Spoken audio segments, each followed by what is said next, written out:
আচ্ছা, পবিত্র কুরআন আর আধুনিক কসমোলজির মধ্যে কি আসলেই কোনো মিল থাকতে পারে? মানে, একদিকে আছে ঐশী বাণী, আর অন্যদিকে বিজ্ঞানের কঠিন সব তথ্য। চলুন তো আজ এই দুটোকে একসাথে মিলিয়ে দেখার চেষ্টা করা যাক। আসল খটকাটা তো এখানেই লাগে। একদিকে বলা হচ্ছে মাত্র ৬টা দিন, ভাবা যায়, আর অন্যদিকে বিজ্ঞান আমাদের বলছে প্রায় ১৩৮০ কোটি বছরের এক বিশাল লম্বা সময়ের কথা। তো এই দুটোকে এক করা যাবে কিভাবে?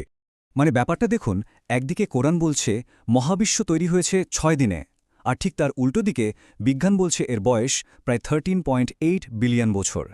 এই যে আকাশ পাতাল একটা ফারাক, এটাই কিন্তু আমাদের আজকের আলোচনার মূল বিষয়। তাহলে কি ধরে নিতে হবে যে এটা একটা অমীমাংসিত দ্বন্দ্ব? বিশ্বাস আর বিজ্ঞান কি তাহলে দুটো আলাদা পথ? দাঁড়ান, উত্তরটা কিন্তু বেশ অবাক করার মতো হতে পারে। এই যে বিশাল একটা ধাঁধা, এর সমাধানের প্রথম সূত্রটা কিন্তু লুকিয়ে আছে একেবারে ভাষার ভেতরেই। চলুন সবার আগে মূল শব্দটা নিয়ে একটু নাড়াচাড়া করা যায়। আর এখানেই কিন্তু প্রথম চমকটা। কোরআনে দিন বোঝাতে যে আরবি শব্দটা ব্যবহার করা হয়েছে সেটা হলো ইয়াউম। এখন এই ইয়াউম মানে কিন্তু শুধু আমাদের চেনা ২৪ ঘন্টার দিন না। এর মানে হতে পারে লম্বা একটা সময়কাল, একটা পুরো যুগ, এমনকি কোনো একটা ঘটনার একটা নির্দিষ্ট পর্যায়ে হতে পারে। এখন মনে হতে পারে এটা তো একটা ব্যাখ্যার মতো শোনালো, কিন্তু না, এর প্রমাণ কিন্তু কোরআন নিজেই দিচ্ছে।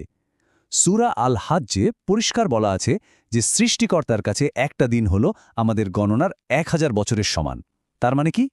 মানে হলো দিন শব্দটা এখানে আক্ষরিক অর্থে ব্যবহারই হয়নি, এটা পুরোপুরি আপেক্ষিক। আর এই ধারণাটা আরও পোক্ত হয় যখন আমরা আরেকটা আয়াত দেখি।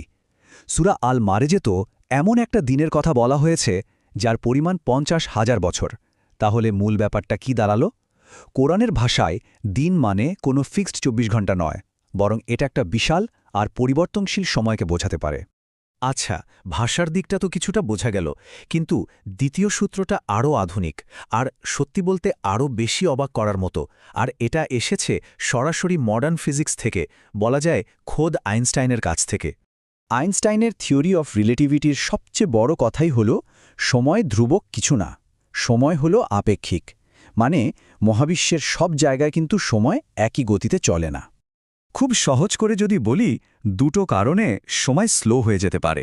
এক, যেখানে মহাকর্ষ বা গ্র্যাভিটি অনেক বেশি সেখানে সময় ধীরে চলে। আর দুই, কোনো জিনিস যখন প্রায় আলোর গতিতে ছুটতে থাকে তখনও তার জন্য সময় একদম ধীর হয়ে যায়। শুনতে হয়তো কোনো সায়েন্স ফিকশন মুভির মতো লাগছে, তাই না? কিন্তু এটা আমাদের দৈনন্দিন জীবনেরই একটা বাস্তবতা।